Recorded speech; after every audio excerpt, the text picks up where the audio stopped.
joining the 1031 Exchanges with Ron Ricard.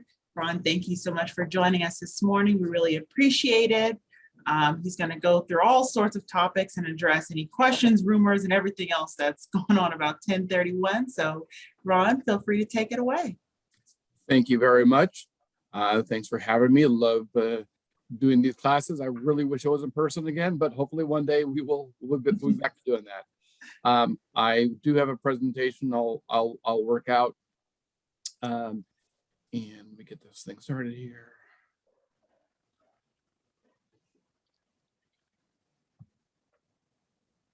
And there we go.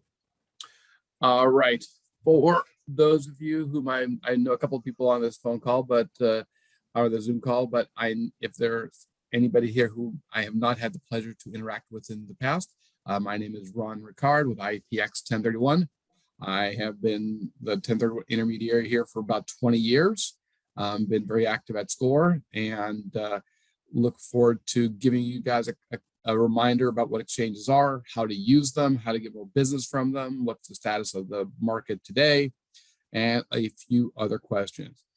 If you do have questions, please put them in the chat box. At the end, I'll read those first, and then I'll open it up to questions. There's a small enough group that it should be pretty easy to talk. My initial presentation probably will take about 35 to 40 minutes. So that will give us plenty of time for question and answers afterwards.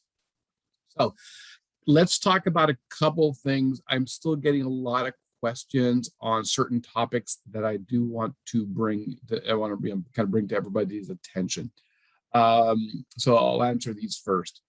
First off, with regard to Prop 19, I get a lot of questions, especially early on after Prop 19 passed, but I'm still getting them today. Does Prop 19 have, what's the impact between Prop 19 and 1031 exchanges? And the answer is there is no connection between them for two reasons. Number one, Prop 19 is about property taxes, whereas 1031 exchanges is about capital gain taxes. So two completely different kinds of taxes. But more importantly, Prop 19 for the most part has to do with primary residences, whereas 1031 is about investment real estate.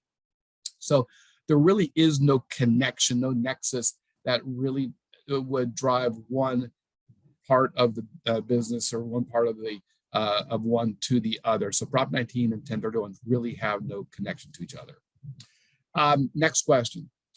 Is 1031 exchange going to be around next year? I get a lot of people, hearing rumors that 1031 is going to go away or whatever. And what happened was, as part of the infrastructure bill that's currently being debated in Congress, there were some initial ideas floated around by the administration to limit 1031 exchanges to people of a certain income or a certain amount of gain being deferred in taxes. The good news is it looks like nothing is going to happen on the bill as far as 1031 goes. Neither the House nor Senate version had anything changes in the 1031, and it looks like the joint committee, what they're working on also is not going to affect 1031 exchanges. It probably will increase the capital gains rate. It probably will increase the ordinary income tax rate, but it does not appear that there will be any direct connection, any direct changes to 1031 exchanges in the infrastructure bill that was passed, that's being proposed. Mind you, we are always on the lookout. We're always going to be looking if anything changes because things happen in Washington very quickly. However, at this point, it looks like we are free and there's not going to be any impact on 1031 exchanges based on the bill currently in front of Congress.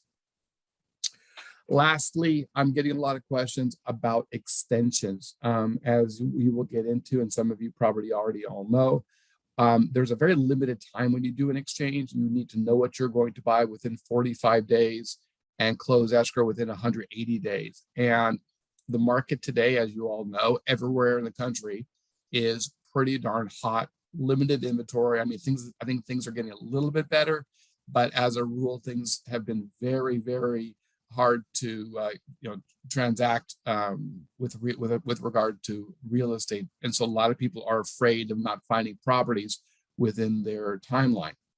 So the question always pops up: are there any possibility for any extensions? And I do want to say that the IRS does have provisions for extending the 45 and 180-day rules, but only if there is a federally declared disaster. So for example, that hurricane that just came through Louisiana and Mississippi and went all the way up to New York, well, certain counties within those states got extensions. And when this whole pandemic thing started a year ago, the IRS did give us extensions to the 1031 on a national basis for the first time ever with regard to the shelter in place whole COVID and national emergency. However, these extensions were over a year and a half ago, and they all expired as of July of last year. So there are no extensions. You cannot individually ask for an extension, even if you are sick in ICU with COVID. It doesn't matter. You still are bound by the same rules. Now, it is possible that there is some kind of natural disaster, hurricane, fires, whatever, that will initiate exchanges or initiate extensions. However, obviously, we do not plan for those, and nor do we actually want them to happen. So the bottom line, though, is there is, so while there were extensions granted initially, those have expired. Please don't expect there to be any additional ones going forward. So those are some of the common questions I'm getting these days. I do want to go back now and just kind of go over some of the 1031 rules and how you can use them. Even if you're familiar with 1031, I think there will be some parts in here that you can use exchanges in ways you probably had not thought of before. Now, 1031 is just a part of the tax code that allows you to sell investment real estate, buy replacement investment real estate, and in doing so, you get to defer paying taxes on the profit that you've made. Now, that word defer is very important. You are not eliminating the taxes. You are just deferring the taxes. So if you sell a rental house and you want to go buy a duplex, and then 5 years from now, you say, oh, the hell with it, I'm sick of real estate, and you sell that duplex, well, you now pay taxes from the house and the duplex. You're just deferring the taxes from the first property into the second property. A lot of times people will ask me at this point, why bother? Why bother doing an exchange if I'm going to have to pay the taxes anyway? And there are two reasons you always want to encourage your clients to do an exchange. Number one, would you prefer to pay your taxes today or tomorrow? For most of us, the answer is tomorrow. The way I look at it is this: if you make $300,000 of profit on a property and you got to pay $100,000 to the government, you only have $200,000 to use going forward. But because you get to do the 1031, you get to use all of that money to buy the next property. And that $100,000 that you're not paying the government yet, you get to use that money towards the next property. So yeah, I kind of liken it to getting an interest-free, no payment loan from the government. As long as you keep owning that real estate, you are still deferring the taxes. Which brings up the second reason you always want to do an exchange. Most of us will never have to pay the taxes. Why? Because sadly, one day we're all going to die.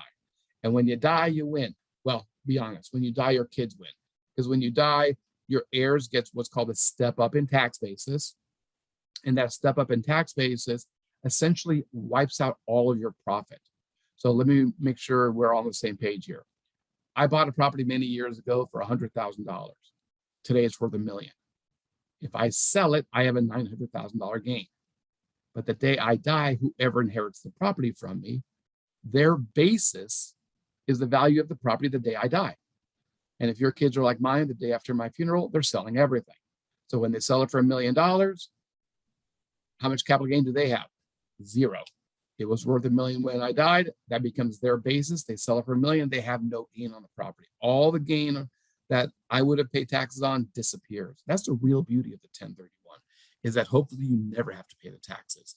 That's why the motto of our industry is swap till you drop. All right. Now, There are a few things. Let's go over the exchanges themselves. There's a very common term you hear in 1031. That term is like kind. What you sell and what you buy have to be like kind. The answer is like kind is a very misleading term. Any investment real estate can be exchanged with any other investment real estate anywhere in the country. You can sell residential real estate to buy commercial. You can sell a farm and buy residential. You can sell bare land and buy an apartment building or a shopping center or another farm. Any kind of investment real estate can be exchanged to any other kind of investment real estate.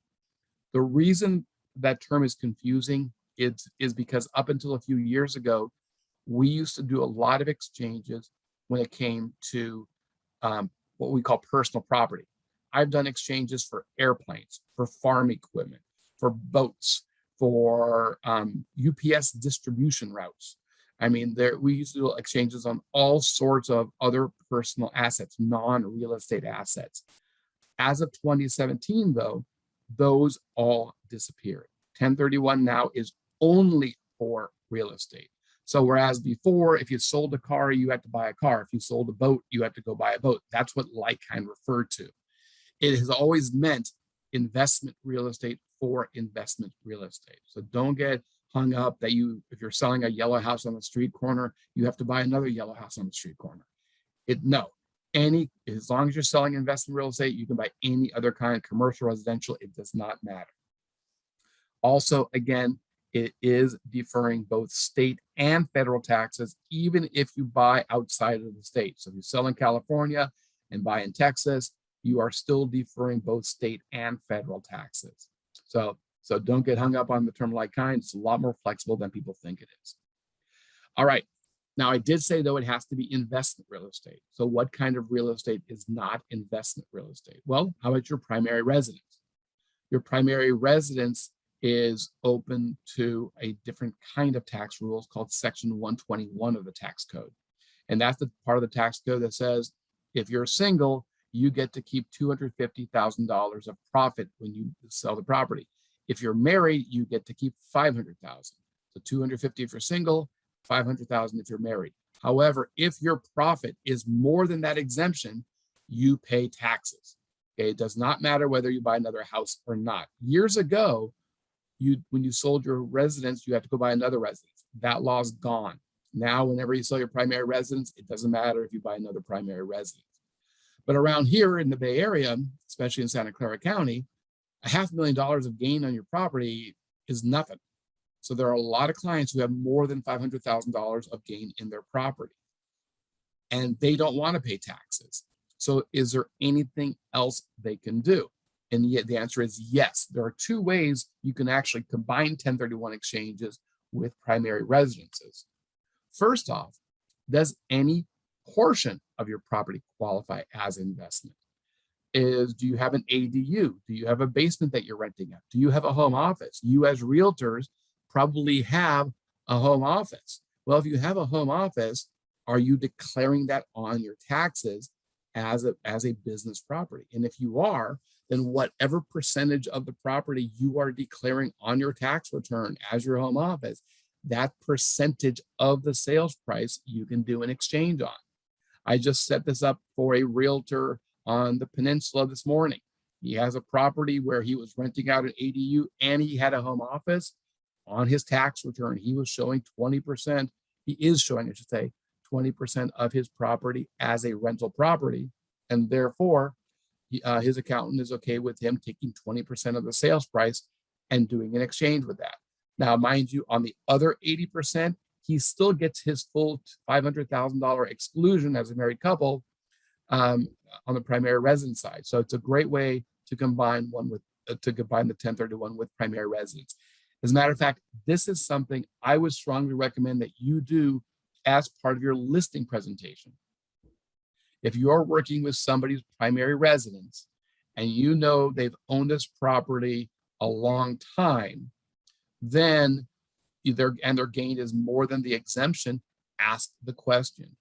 Do you rent out any portion of your house? Do you have a home office?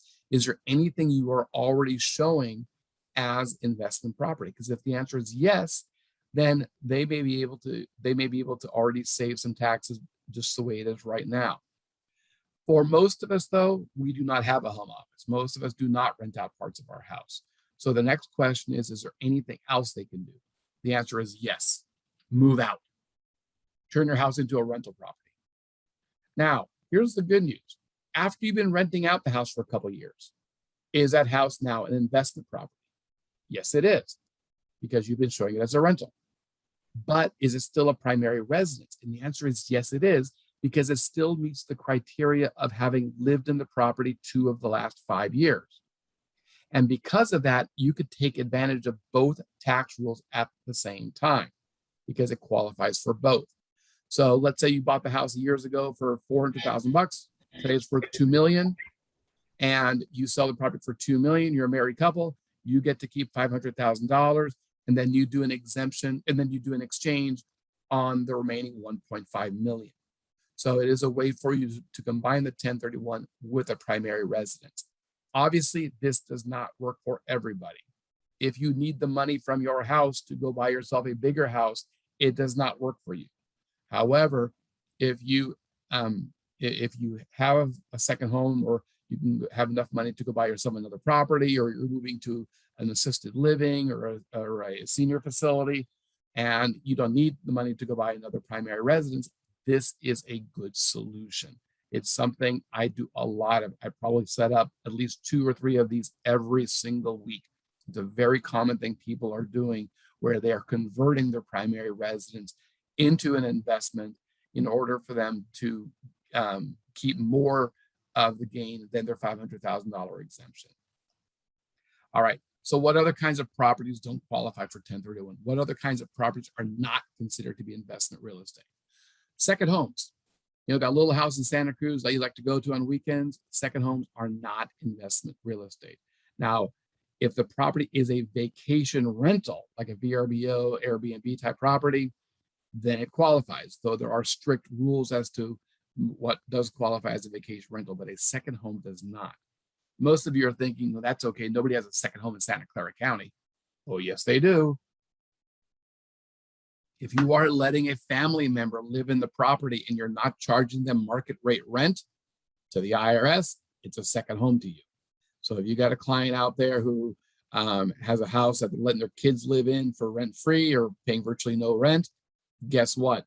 It's not investment real estate. It is a second home. And when you finally kick the kid out and sell it, you're paying taxes. Flipping real estate. Flipping real estate is not investment real estate. When you buy something, fix it up, and sell it, the IRS calls that a job. They do not call it an investment. So flipping real estate does not qualify for 1031. Same thing with development.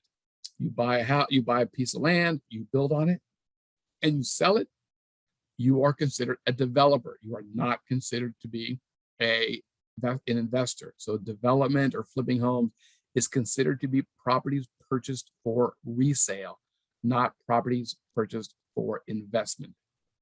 And therefore, they do not qualify. REITs, partnerships, syndications, those also do not qualify for 1031 because you do not have direct ownership of real estate. So in those situations, you technically own a piece of a partnership or an entity that owns real estate. That is not the same as direct ownership of real estate, so it does not qualify for 1031. All right, you are a real estate agent. You have a new listing. It's going to be a 1031 exchange. What should you plan for, assuming that you've never been involved in an exchange before? What is your role if the client's doing a 1031? And the answer is there is very, very little for you to do. Everything about your listing is exactly like any other listing. Same listing agreement, same purchase contract, same MLS, same tour, same title company. Everything that you do for a regular transaction, you're going to do here. There are only 3 little tiny things I need you to do extra if you're going to do an exchange. Number 1, please make sure the client knows what they're doing. I would say more than half of the clients I do exchanges for has some serious misunderstanding about at least one of the rules on the 1031. So please make sure the client understands the rules. I have brochures. I have information that they can read. I have it in multiple languages. The client is welcome to call me. My suggestion to you, if you are a new agent or if you have a flaky client, my suggestion is let's set up a conference call. Because not only that way do you know that I spoke with your client, but you learned also. So I love setting up educational sessions with the clients. Happy to talk to them directly, no problem at all. But please make sure the client understands what the 1031 rules are. Number two, you do need to disclose it to the buyer. So there is something referred to as the cooperation clause, or you can use in the CAR contracts, there's something called the seller's intent to exchange addendum. The key here is it is a disclosure. It is basically just saying, hey, seller is doing a 1031 exchange. It has zero impact on the buyer. Side note, if you are representing the buyer and the seller's agent says, hey, listing agent says, hey, we're doing a 1031 exchange, you can tell your buyer, don't worry, it has no impact on you. The reason that it needs to be disclosed to them is because our name as the intermediary actually shows up on their closing statement. Other than that, it has zero impact on your buyer. Now, if you want a contingency, if you want an option to extend the escrow or whatever, because you're doing an exchange, you need to negotiate that separately and explicitly. But just the fact that they're doing an exchange does not give the seller the unilateral right to change any of the terms in the contract. So educate the client, disclose it to the buyer. And number three, please remember to get the 1031 intermediary involved before escrow closes. A 1031 intermediary is required in all 1031 exchanges, and they must be involved before escrow closes.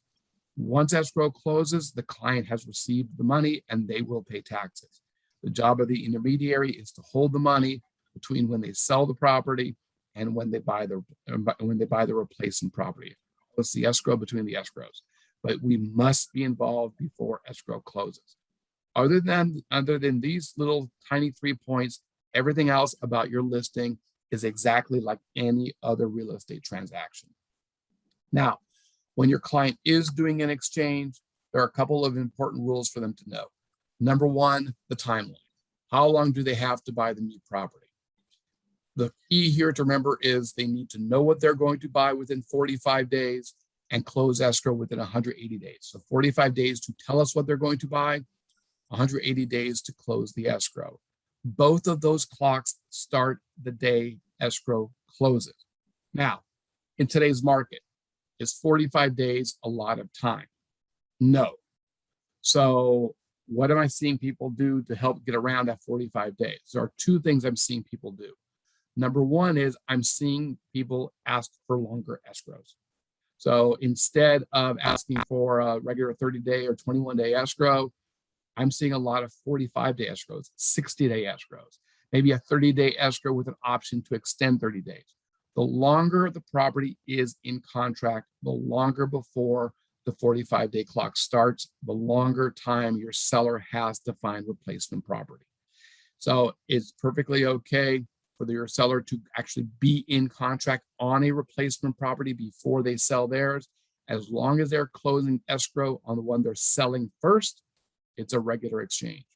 Now, that said, the other thing I'm seeing a lot of people do these days is what is called a reverse exchange. A reverse exchange is exactly what it sounds like.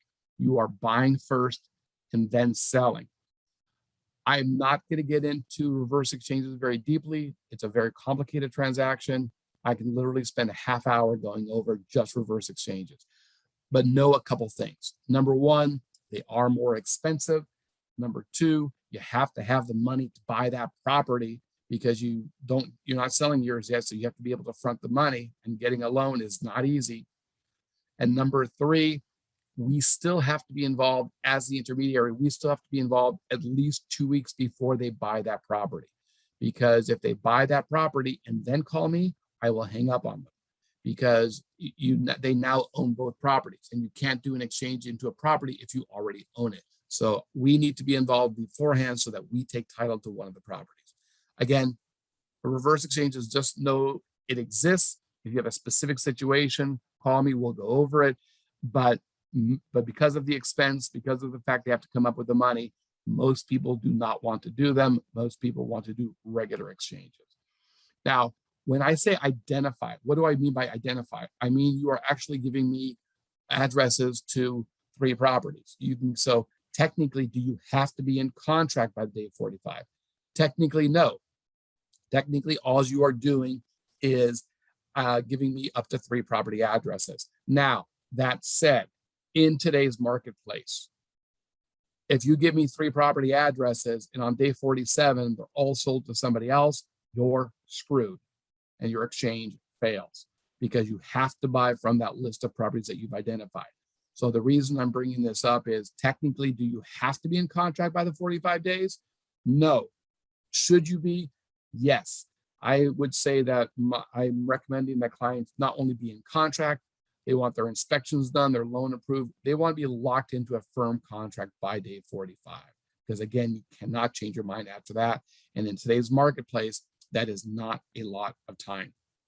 Now, how many properties can you identify? If you're only going to buy 1 or 2, most people identify up to 3.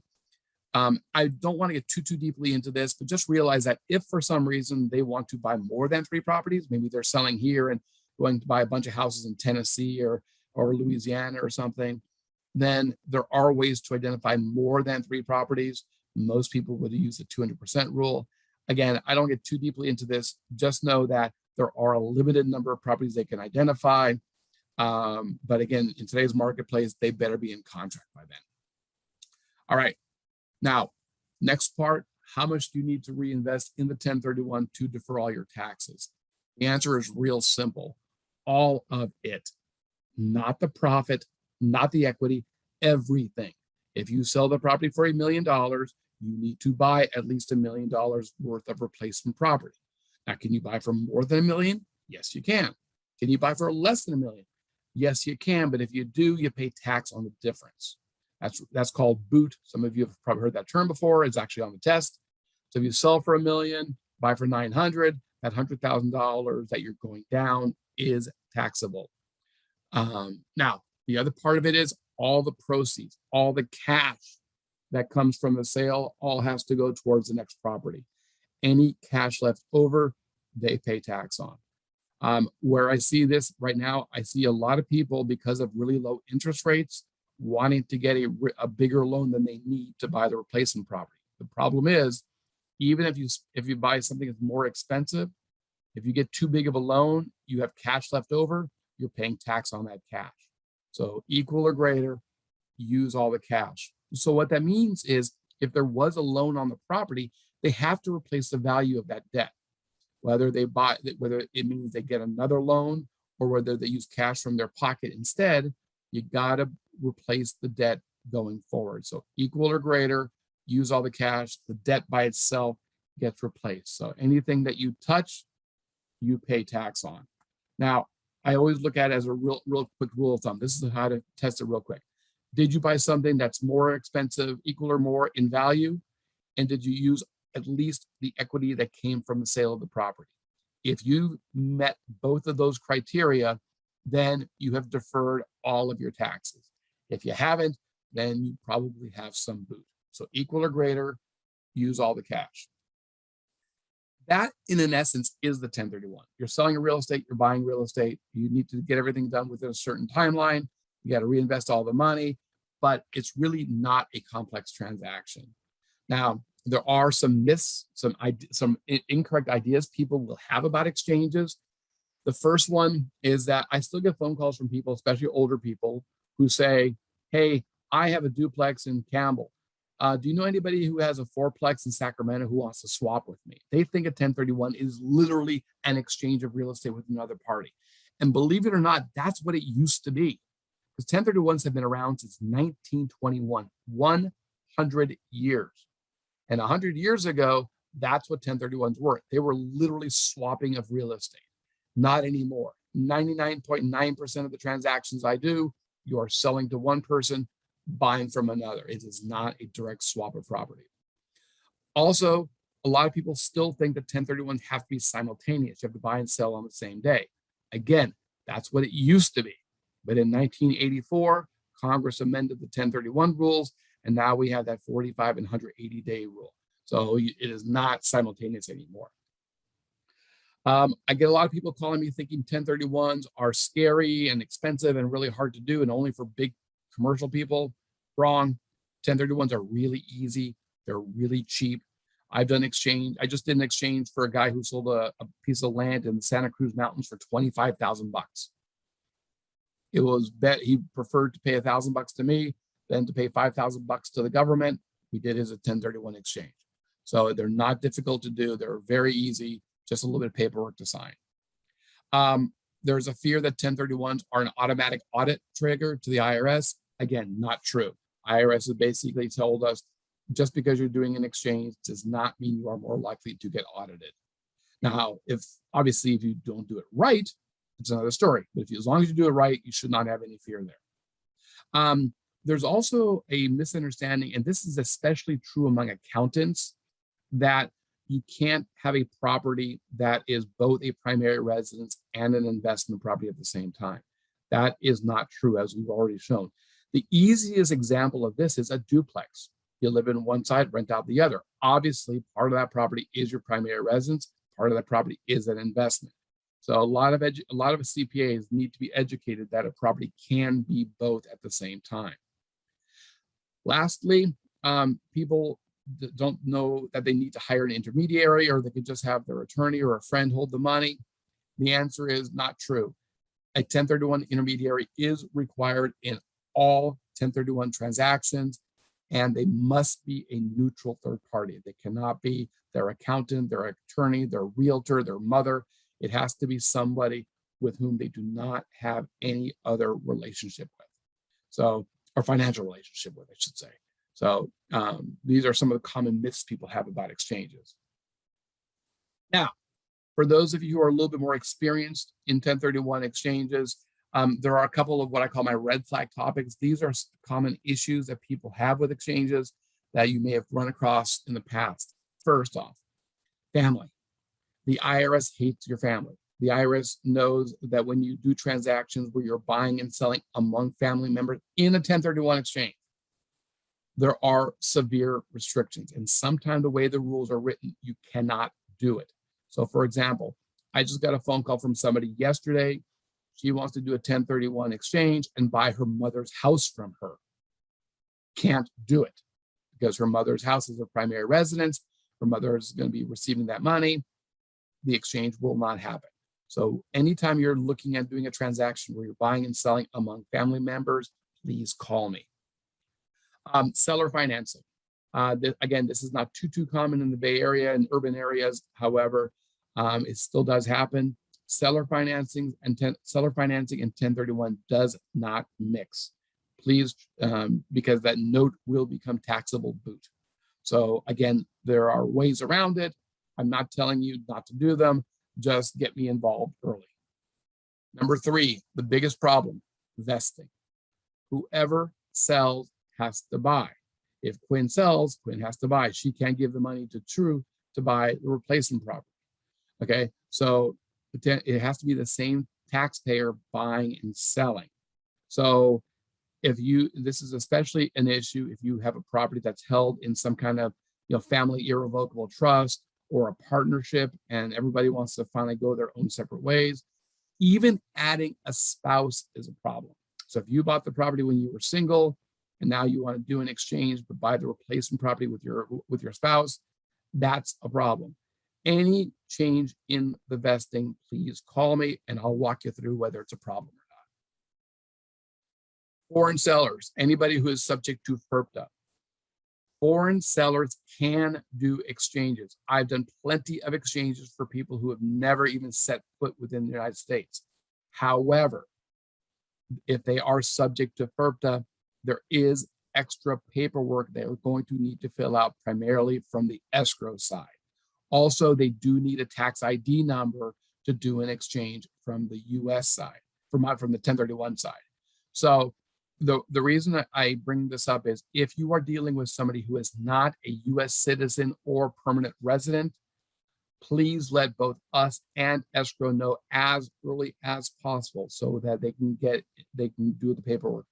Some of the paperwork takes up to 3 months to get back from the IRS. And so it's not something you can do at the last minute. So get us involved early. Lastly, the intermediary, us as the intermediaries, what we do is not regulated. Please make sure your client doesn't look online and find some intermediary who charges them $100 to do an exchange, because what we do has no regulation. There's no requirement for bonding, insurance, etc. And remember, we are holding hundreds of thousands or even millions of dollars of your client's money. Security is important.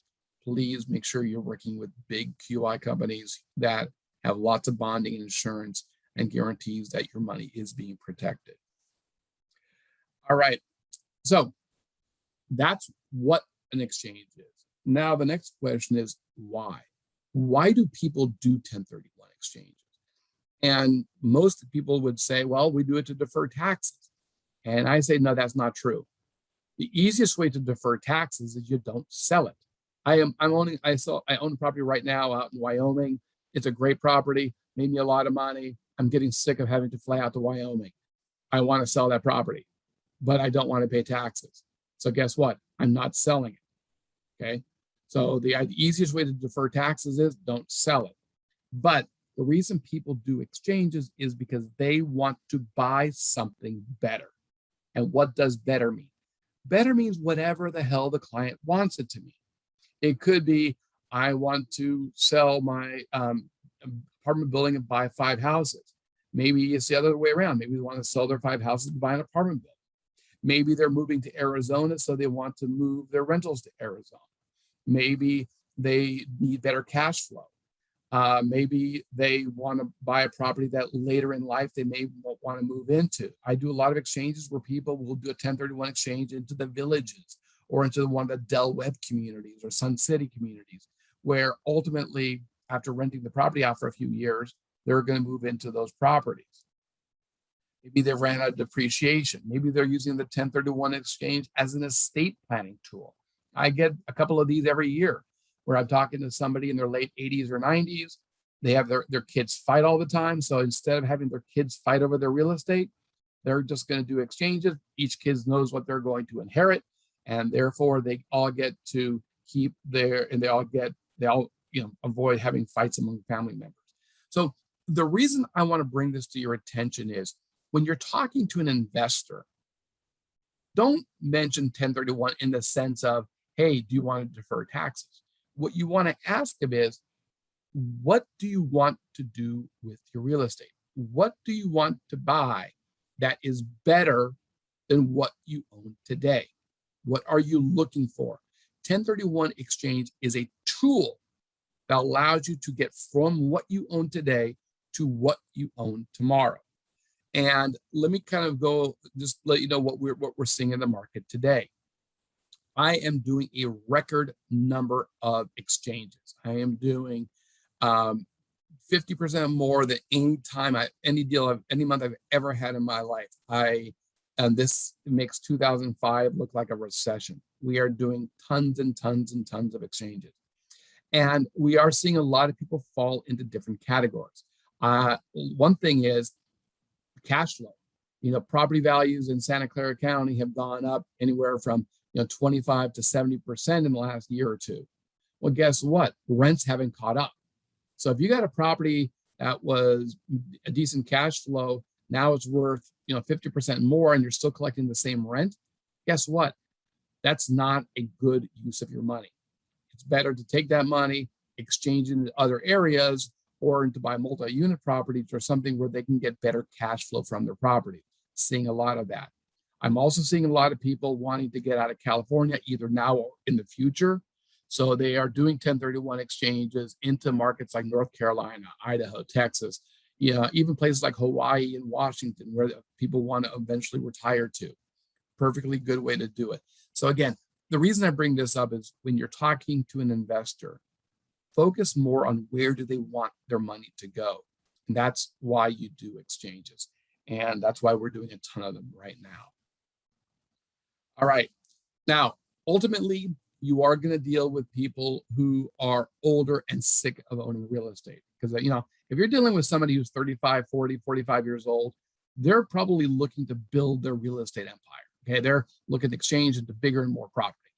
You're dealing with somebody who is at or close to retirement age. They're probably more interested in getting properties that are going to get better cash flow for them, because in retirement, cash flow is king. But ultimately, you're going to be dealing with people anywhere from their late 60s and up who are just sick of owning real estate. And when they're sick of owning real estate, the question is, what do you do to them? What do you tell them that they can do if they're just tired of it? Well, number one, they could always sell it and pay the taxes. Obviously, we're not crazy about that, but it's something a lot of people do. Dying is a great tax strategy, though I never recommend that you tell the client directly about that. Seller financing. Seller financing with a 1031 does not work very well. However, for a lot of people, this is actually a really good exit strategy. This is actually what my father did. When he retired, he was saying, my father's a very hands-on person, would never use a property manager. When he retired, he goes, I don't want to own any more real estate. So what he did is he sold it under seller financing. He got a payment every month for 20 years. And that was a good way to extend and stretch out his tax bill over 20 years. So seller financing is actually a really good tax strategy if you're looking to cash out. Buy a property that later you're going to move into. So, that's my goal. In a couple of years, I'm going to sell my crappy little rentals, buy a house in Maui, and 3, 4, 5 years later, I'm going to retire and move to Maui. Perfect example, perfect way people can use a strategy where they're basically using a 1031 exchange into a property that they're eventually going to move into.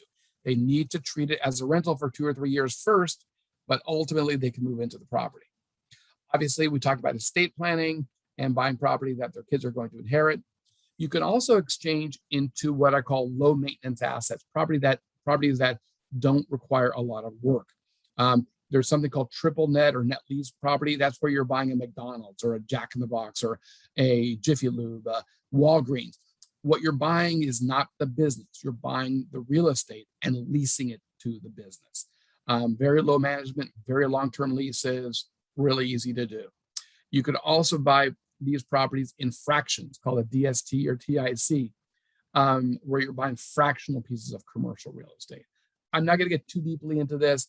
Just want to let you know there are options for people when they are selling the real estate, what they can do to get out of actively managing real estate. And when you're dealing with seniors, dealing with retired people, these are things that you can present to them. Hopefully will simplify their life and get you a listing.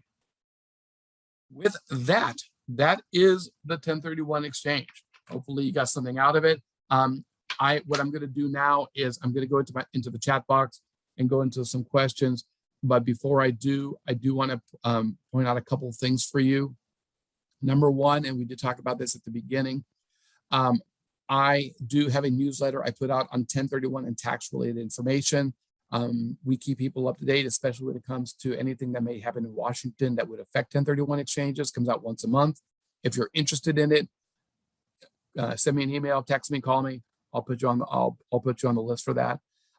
The other thing is, and I do want to focus this, especially for your newer agents, you are never expected to be experts in 1031 exchanges. That is not your job.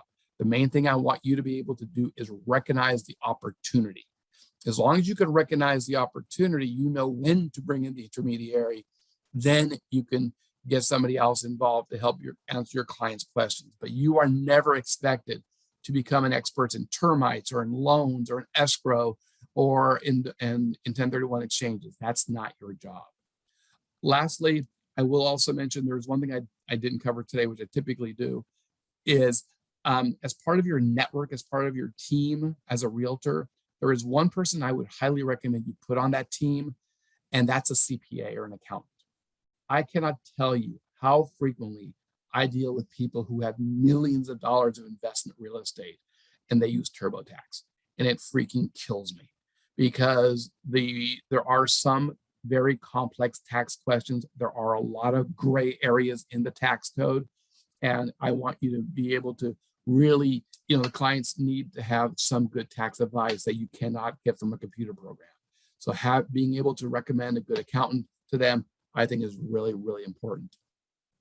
All right, I'm going to stop sharing this now. I'm going to go to the chat box and see what questions we have there, and then I will open it up to people's questions. Add them here.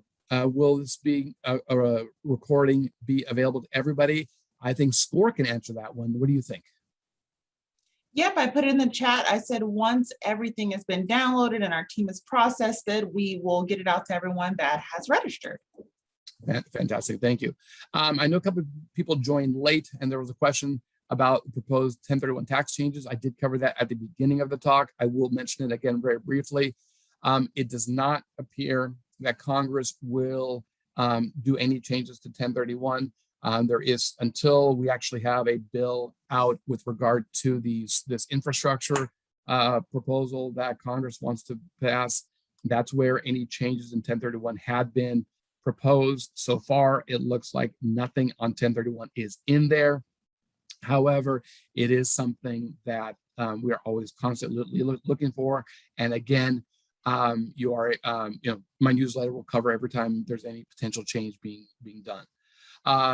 With regard to the slides, if you want a copy of today's slides, I'm more than happy to provide them to you. Just send me an email and I will I'll reply back to you about those. So feel free to ping me and I'll send you a copy of the slides. How much is the cost of an exchange? The cost of an exchange is very small compared to everything else. We're nothing. For us, it's $950 when they sell the property and $250 for each property they buy in replacement. So if they sell one, buy one, it's $1,200. Again, compared to the tens or hundreds of thousands of bucks they're saving in taxes, usually not a big issue. How many years do they have to rent out a property in order to qualify for 1031? The answer is the tax code does not address that directly. Most accountants will say to be safe, they would recommend at least 2 years, but that's also a question you do not want to be answering for your clients. That is not a question that as you are a realtor, you are not a tax advisor. And if you start answering questions like that, you are starting to linger into the tax advisor mode. You do not want to be doing that. They should be addressing that with their own tax person, but it's gonna be at least a couple of years. But again, the tax code does not address it directly. City of San Jose is proposing an ordinance that would allow qualified nonprofit first right of refusal for all rental properties. This could delay real estate transactions. How would this impact 1031 exchanges? We have seen this in San Francisco, where when you have a certain, and I think it's only multi-use unit properties. When you have a multi-unit property being sold, you have to offer it to nonprofits first. And there was a lot of consternation about this early on. From what I understand, it has not had a major impact in terms of the market in San Francisco. So obviously we need to see what the exact terms are and how much it potentially will delay the escrow. I mean, ultimately it is still someone buying the property. So the sale is going to go through, which means the exchange is going to go through. My biggest fear is that it will delay the transaction. But again, we need to see what the ordinance actually, how it's written. I think at worst, what you're going to need to do is have your seller budget in extra time for the sale of their property when they're doing the exchange. But these will be lessons learned primarily from what's happened in San Francisco. Do you have to apply the entire cash from the sale of the proceeds or just the profit? Again, you may have joined in late.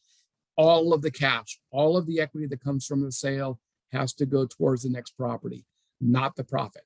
Everything, any cash that you touch is considered to be from your profit and therefore taxable. So if you want to defer all of your taxes, you got to put all of the money towards the next property.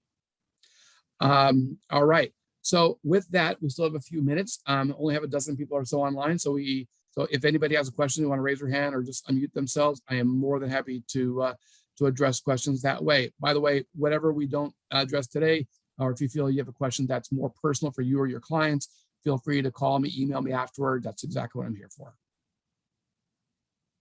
Anybody have any questions?